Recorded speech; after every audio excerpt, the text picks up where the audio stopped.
Welcome to my Tripathi English classes. जैसे कि previous class में मैंने आपको प्रीपोजिशन पढ़ाया था और प्रीपोजिशन में कुछ इम्पोर्टेंट प्रीपोजिशन भी बताए थे। आज उसी क्रम में मैं कुछ और इम्पोर्टेंट प्रीपोजिशन बोर्ड और प्री बोर्ड को ध्यान में रखते हुए बता रही हूँ, राइट। तो आज हम लोग यूज ऑफ ओवर और एबव के बारे में पढ़ेंगे कि कब हम ओवर का यूज करते हैं और कब हम एबव का यूज करते हैं, राइट। ओवर का मतलब भी होता है पर या ऊपर, राइट। एबव का मतलब भी होता है पर या ऊपर। वैसे प्रीवियस वीडियो में मैं ऑन के साथ एबव का भी आई थिंक आपको यूज बताई हूं, लेकिन आज हम ओवर और एबव में अंतर बताएंगे कि कब ओवर का यूज होता है और कब एबव का यूज होता है। क्यों? क्योंकि दोनों की हिंदी एक होती है। फिर हम कैसे समझेंगे कि कब हम ओवर यूज करेंगे और कब हम एबव यूज करेंगे, तो यही यहाँ पे आपको हम बताने जा रहे हैं, राइट। ओवर, जब कोई चीज हमारे सर से थोड़ा ऊपर होता है, कोई चीज हमारे सर से थोड़ा ऊपर होता है, बस सर से टच ना हो, मीन्स बॉडी से टच ना हो, तब हम वहां पे ओवर का यूज करेंगे। ओवर भी ऊंचाई के लिए यूज होगा और एबव भी ऊंचाई के लिए ही हम यूज करते हैं। अंतर क्या है? ओवर उतनी ऊंचाई होती है जो आपके बॉडी से टच ना हो, लेकिन बॉडी से बहुत ज्यादा ऊंचा नहीं, और एबव इतनी ऊंचाई के लिए होता है जो आपकी बॉडी से बहुत ऊंचाई पे होता है, राइट। तो दोनों ही हम ऊंचाई के लिए, ऊपर के लिए यूज करते हैं। जैसे हम एग्जांपल दे दें कि she is wearing an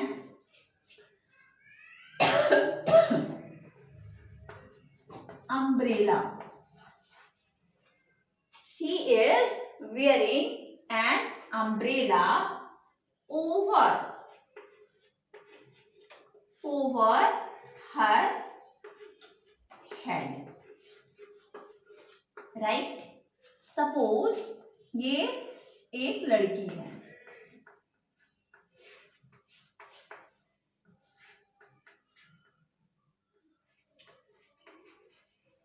और ये अम्ब्रेला इसने ले रखा है। ड्राइंग मेरी अच्छी नहीं है, तो इसने जो है अम्ब्रेला अपने सर पे रखा है। तो आप देखते होंगे कि जब हम और आप भी रेनी सीजन में अम्ब्रेला लेते हैं, तो जो अम्ब्रेला होता है वो हमारे सर से टच नहीं करता है, सर से थोड़ा ऊपर होता है। तो यहाँ पे इस पिक्चर में आप देख रहे हैं कि ये लड़की अम्ब्रेला ली है और अम्ब्रेला इसके सर से टच नहीं हो रहा है, यानी सर के ऊपर इसने अम्ब्रेला ले रखा है। Sorry. She is wearing an umbrella over her head. तो आप देख सकते हैं कि यहाँ पे ये अम्ब्रेला को सर के ऊपर लगा रखा है। तो जब हम अम्ब्रेला को सर पे लगाते हैं तो हमारे सर से वो अम्ब्रेला टच नहीं करता है, लेकिन सर के ऊपर होता है। तो वही चीज हमने कहा कि अगर बॉडी से बहुत ज्यादा ऊपर कोई चीज नहीं है तो वहां पे ओवर का यूज करेंगे, लेकिन अगर बहुत ऊंचाई की अगर हम बात करते हैं तो वहां पे एबव का यूज करेंगे। नाउ इन अनदर एग्जांपल, ये आपका फर्स्ट एग्जांपल था। दूसरा example,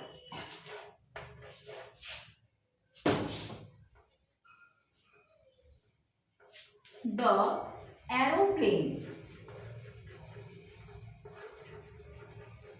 is flying high above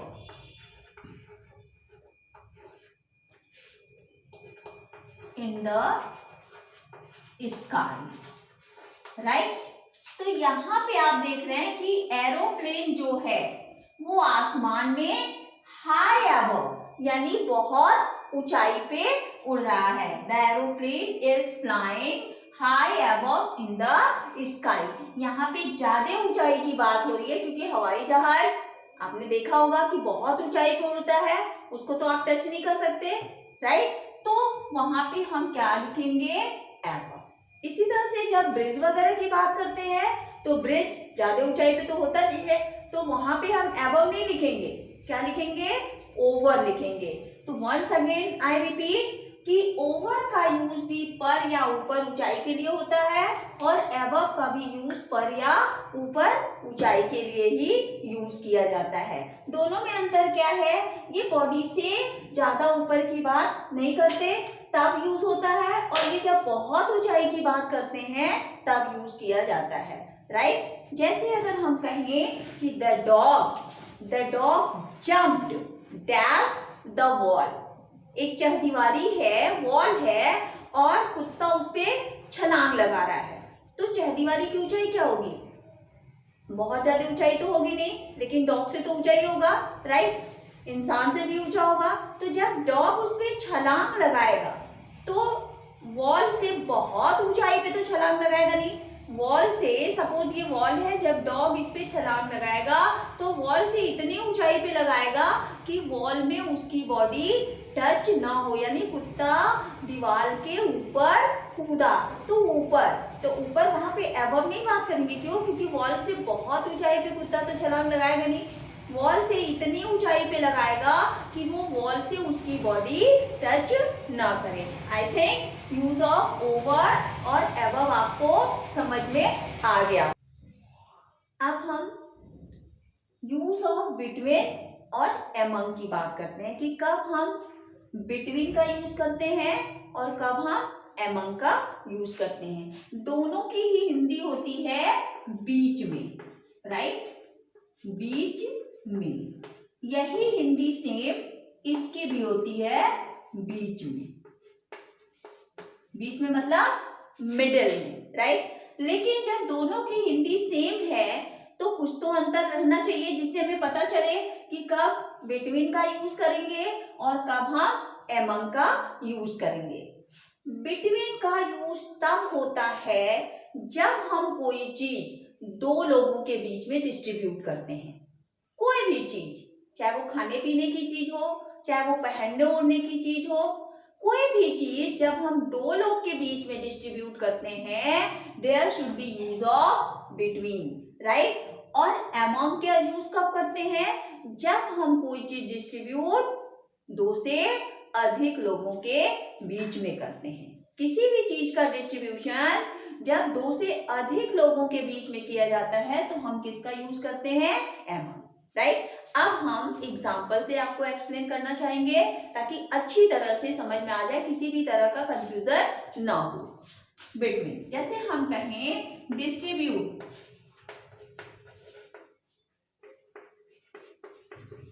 distribute these sweets,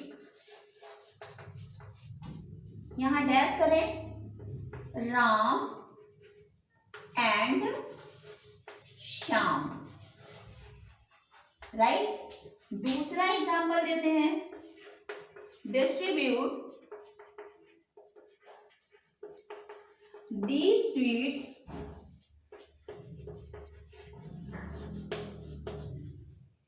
dash, distribute these sweets dash these boys, right. तो आप यहाँ देख सकते हैं पहले एग्जाम्पल में कि यहाँ पे मिठाई बांटने की बात हो रही है केवल दो लोगों के बीच में, Ram and Shyam. Just I have explain, अभी अभी मैंने एक्सप्लेन किया कि जब हम कोई चीज दो लोगों के बीच में डिस्ट्रीब्यूशन करते हैं तो there should be use of between, right. और जब किसी चीज का बंटवारा हम दो से अधिक लोगों के बीच में करते हैं तो वहां पे हम among का यूज करते हैं। दोनों की हिंदी सेम है बीच में। जैसे हम कहें कि इन मिठाइयों को राम और श्याम के बीच में बांटो, इन मिठाइयों को राम और श्याम के बीच में बांट दो। तो here you can see there are only 2 person. Who are they are Ram and Shyam. तो यहाँ पे दो लोगों के बीच में मिठाई बांटने की बात हो रही है। That's why what should be here, there should be between. यहाँ पे क्या होगा use, between. And another sentence, दूसरा सेंटेंस एग्जांपल जो मैंने लिखा है, डिस्ट्रीब्यूट दीज स्वीट्स, इन मिठाइयों को बांट दो डैश दीज बॉयज, इन लड़कों के बीच में बांट दो। लड़कों, वहां पे संख्या फिक्स नहीं है, पता नहीं है, तो ढेर सारे लड़कों की बात हो रही है, दो लोगों की बात नहीं हो रही है। तो अभी हमने बताया कि जब दो से अधिक के बीच में कोई चीज डिस्ट्रीब्यूशन की बात होती है तो वहां पे हम among का यूज करते हैं। तो यहाँ पे क्या हो जाएगा, among, राइट। वंस अगेन, जब दो लोगों के बीच में कोई डिस्ट्रीब्यूशन होता है तो वहां पे हम किसका यूज करेंगे, बिटवीन का। किसका यूज करेंगे, बिटवीन का। Example, distribute the sweet between Ram and Shyam. Ram and Shyam दो लोग हैं। Distribute the sweets among these boys, ये मिठाइयां इन लड़कों के बीच में बांट दो। तो इन लड़कों यानी दो से अधिक बच्चों, यहाँ पे संख्या पता नहीं है तो जाहिर सी बात है दो से अधिक होंगे। तो यहाँ पे अधिक की बात हो रही है तो यहाँ पे हम किसका यूज करेंगे, among का यूज करेंगे। I think use of between और यूज ऑफ among आपको समझ। नाउ अब मैं जो प्रीपोजिशन आपको बताने जा रही हूँ ये बहुत ही इम्पोर्टेंट प्रीपोजिशन है बोर्ड एग्जाम और प्री बोर्ड एग्जाम के लिए। This is the most important preposition. ये बहुत ही इम्पोर्टेंट प्रीपोजिशन है, माइंड से स्लिप नहीं होना चाहिए। Use of and use of from. Of का मतलब होता है का और फ्रॉम का मतलब होता है से, राइट। कब हम ऑफ का यूज करेंगे, कब हम फ्रॉम का। जैसे कि हमने शुरू में जब प्रीपोजिशन पढ़ाना शुरू किया था तो बताया था कि जितनी अच्छी हिंदी आएगी, हिंदी के अकॉर्डिंग प्रीपोजिशन यूज करने से सेंटेंसेस गलत नहीं होते। बट कुछ प्रीपोजिशन ऐसे होते हैं जो रूल्स एंड रेगुलेशन के अनुसार यूज होते हैं, राइट। तो यहाँ पे का के सेंस में अगर कोई हिंदी आती है तो हम वहां ऑफ का यूज करते हैं। लेकिन कुछ ऐसे वर्ड हैं जिनकी हिंदी का के सेंस में नहीं आती, लेकिन फिर भी हम किसका यूज करते हैं, ऑफ का। वंस अगेन, ऑफ का मतलब होता है काके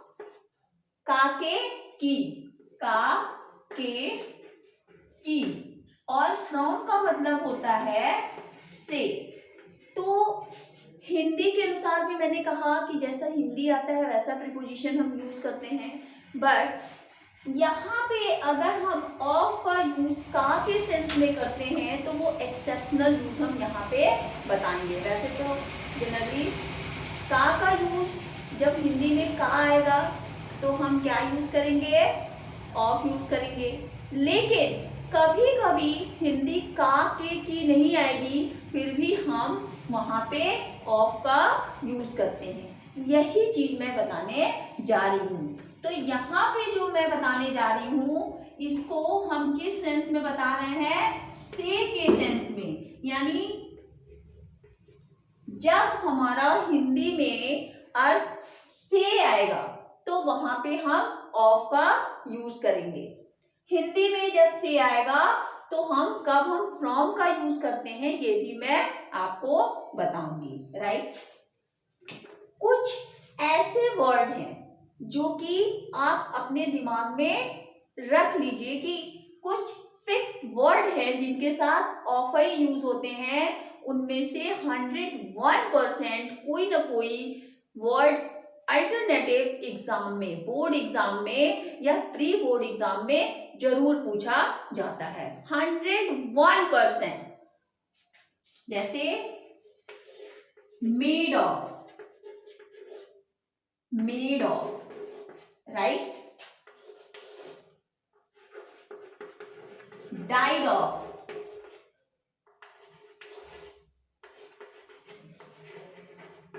fond of, right, fond of,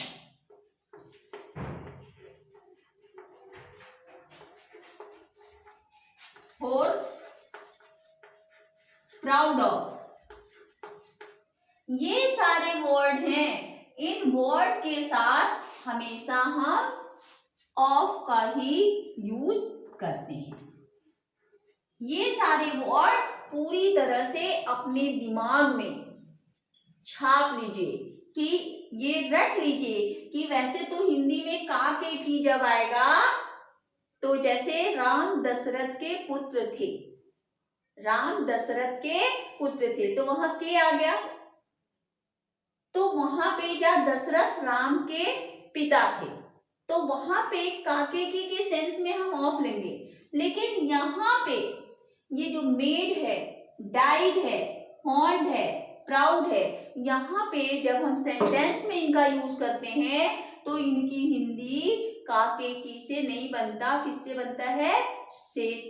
जैसे the ring is made of gold, the ring is made of gold, तो अंगूठी सोने से बनी है, तो हिंदी क्या आ रहा है, से। तो अगर आप से के सेंस में लेंगे तो से की इंग्लिश फ्रॉम होती है और विथ भी होता है, तो वहां पे बच्चे कंफ्यूज होके हिंदी के अकॉर्डिंग अगर चलेंगे तो या तो फ्रॉम लिखेंगे या फिर से लिखेंगे, दैट विल बी रॉन्ग, और वो क्या हो जाएगा, गलत हो जाएगा। तो ये सारे वर्ड हैं जो कि हिंदी में से वर्ड आता है तो वहां पे हम फ्रॉम न यूज करके इन सारे वर्ड के साथ क्या यूज करते हैं, ऑफ का यूज करते हैं। Made of, died of, fond of, proud of, afraid of.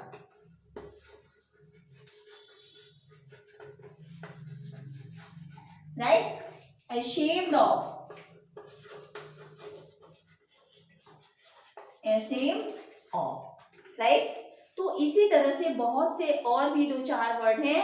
These are the most important, ये सारे वर्ड मोस्ट इंपॉर्टेंट हैं जो अल्टरनेटिव हर साल बोर्ड एग्जाम में इनका किसी न एक का यूज जरूर पूछता है। तो ये सारे वर्ड आप अपने दिमाग में रख लीजिए कि अगर ये वर्ड आएंगे तो हम इनके साथ क्या यूज करेंगे, ऑफ का यूज करेंगे।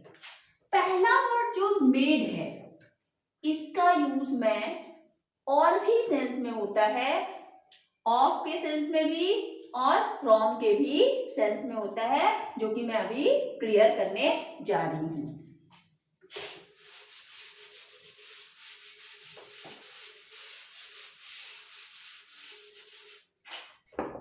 जैसे अभी हमने बताया मेड ऑफ, क्या बताया, मेड ऑफ, कि मेड रहेगा तो ऑफ का यूज करेंगे। तो हमने कहा the ring is made of gold, right, gold, अंगूठी किससे बनी है, सोने से बनी है, तो यहां हमने क्या यूज किया, ऑफ। तो सोना, अगर आपका क्या रहेगा, सोना तो सोना ही सोना, गोल्ड जो है अगर वो बिस्किट के रूप में रहे तो भी क्या होगा, सोना ही रहेगा।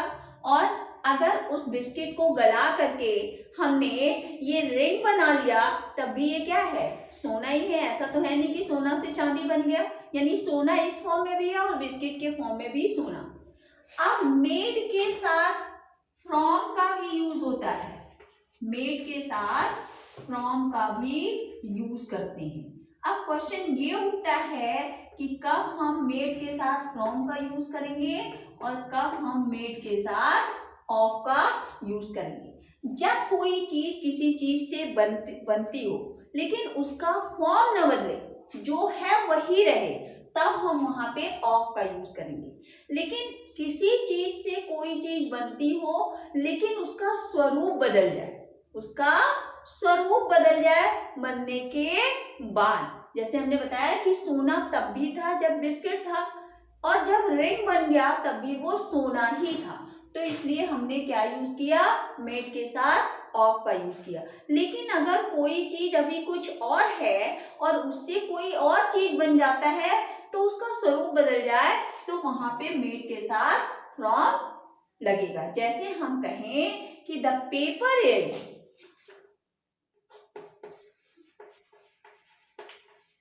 The paper is made from bamboo, right, कि कागज बम्बू से बनाया जाता है। बम्बू यानी बांस। तो पहले क्या था, एक लकड़ी था, पहले क्या था, लकड़ी। अब लकड़ी को जब हमने गलाया या जो भी टेक्निकल जैसे चेंज होता है, तो उस लकड़ी से जब हमने पेपर बनाया, पहले क्या था, लकड़ी था, उसका स्वरूप कुछ और था, बांस, और जब उसको गलाया गया, उससे बनाया गया, तो उसका स्वरूप लकड़ी से किस में बन गया, एक कागज के रूप में बन गया। तो यहाँ पे देख रहे हैं कि फॉर्म बदल जा रहा है। पहले वो बम्बू था और बम्बू से चेंज होकर के किस फॉर्म में आ गया, पेपर के रूप में, यानी सॉलिड था पहले, पेपर था, सॉरी बम्बू था, एक लकड़ी थी, और लकड़ी से फिर एक कागज के रूप में बदल गया, यानी उसका फॉर्म स्वरूप बदल गया। लेकिन सोना जब बिस्किट था तब भी सोना ही था, रिंग था तब भी सोना ही था। तो जब कोई चीज किसी चीज से बनती है और उसका फॉर्म नहीं चेंज होता, there should be use of with the made, right. Made के साथ हम ऑफ का यूज करेंगे। लेकिन अगर कोई चीज किसी चीज से बनती है और उसका फॉर्म बदल जाता है, उसका स्वरूप बदल जाता है, तो मेड के साथ हम क्या बनाते, क्या यूज करते हैं, फ्रॉम का यूज करते हैं। अगला यूज में अंडर, और अंडर का यूज बताती हूँ, बिहाइंड एंड आफ्टर का। Now we talk about use of under. Under का मतलब होता है नीचे। कोई चीज जब किसी चीज के नीचे रहती है तो वहां पे हम किसका यूज करते हैं, अंडर। जैसे ये टेबल है, राइट, ये आपका टेबल है, और टेबल के नीचे ये बॉल पड़ी हुई है, तो आप क्या कहेंगे, इसको कहेंगे the ball is under the table, under the table, right. तो ये तो हिंदी के अनुसार this is very easy use of preposition, कि ये बहुत ही आसान प्रीपोजिशन का यूज था। अंडर मतलब नीचे, यानी बॉल टेबल के नीचे। तो जब कोई चीज किसी चीज के नीचे, जैसे the cat is sitting under the table, right, तो वहां पे हम किसका यूज करेंगे, अंडर का यूज करेंगे, राइट। अब हम अगला प्रीपोजिशन बता रहे हैं, use of after and behind, after and behind. After का मतलब होता है बाद में या किसी चीज के पीछे, और बिहाइंड का मतलब भी होता है पीछे। तो जब कोई चीज है और उसके पीछे कोई चीज है, तो वहां पे आप किसका यूज करेंगे, बिहाइंड का यूज करेंगे। और आफ्टर का मतलब कि कोई चीज आगे है, आप उसके पीछे रशिंग कर रहे हैं, पीछा कर रहे हैं, तो वहां पे आफ्टर का यूज होगा। और हिंदी के सेंस में अगर लें तो जब हिंदी में बाद में आए, हिंदी में जब बाद में, जैसे after taking rest I will go there, कि मैं रेस्ट करने के बाद वहां पर जाऊंगा या जाऊंगी, रेस्ट करने के बाद।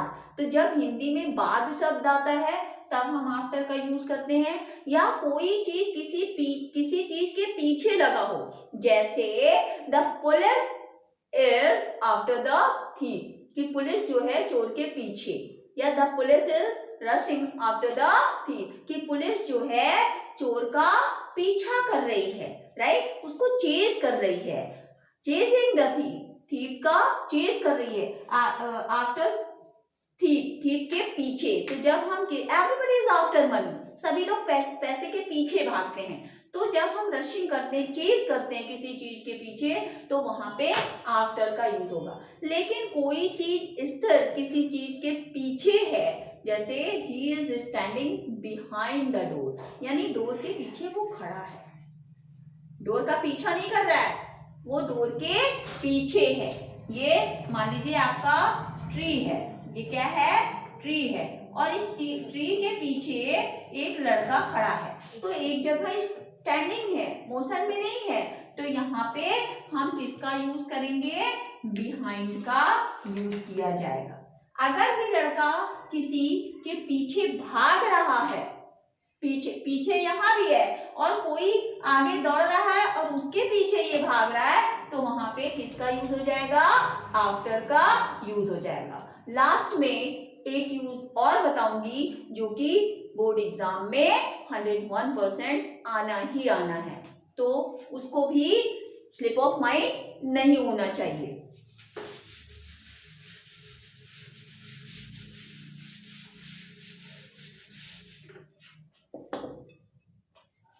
कुछ इंपॉर्टेंट वर्ड हैं। यूज ऑफ टू, टू का हिंदी जैसे था को, कुछ तो वर्ब होते हैं जिनके साथ हम टू का यूज करते हैं, और जितना हम किताब पढ़ते हैं तो पढ़ते पढ़ते भी प्रीपोजिशन का यूज अच्छे से आ जाता है। लेकिन प्रीपोजिशन के रूल्स एंड रेगुलेशन है भी और नहीं भी है। जैसे अगर हम इंटरप्ट शब्द यूज करते हैं, तो सॉरी टू इंटरप्ट यू, ये भी बोलते हैं सॉरी फॉर इंटरप्शन। तो सॉरी के साथ फॉर भी लगा और सॉरी के साथ टू भी लगा, तो जितनी बढ़िया रीडिंग होगी, तो कुछ तो रीडिंग करते करते हमें प्रीपोजिशन आ जाते हैं, लेकिन कुछ एक्सेप्शनल यूज होते हैं जिनको कि हमें जानना जरूरी है, राइट। तो यहाँ पे टू का यूज को के लिए है ना, संबंध के लिए। टूवर्ड्स, किसी चीज की ओर अगर हम जा रहे हैं, टूवर्ड्स मतलब की ओर, तब भी हम टू का यूज करते हैं। लेकिन बता रहे हैं दिस मोस्ट इंपॉर्टेंट, ये बहुत ही इंपॉर्टेंट है बोर्ड एग्जाम पर्पज से।